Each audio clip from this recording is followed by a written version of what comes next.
దైవజనమా, పాపానికి వయసుతో సంబంధం లేదు. అందరూ చూడండి, పాపానికి వయసుతో సంబంధం లేదు.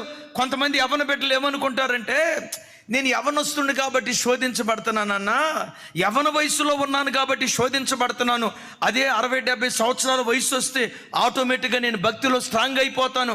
కొంతమంది అనుకుంటారు. ఇది 100కి 100 పాళ్ళు తప్పు. అదే నిజమైతే యవ్వన కాలంలో యోసేపు దేవుని కొరకు ఎలా నిలవబడగలిగాడు?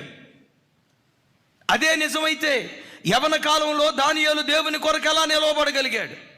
అదే నిజమైతే వృద్ధాప్యంలో చూడండి, వృద్ధాప్యంలో దావీదు ఎందుకు పాపంలో పడ్డాడు?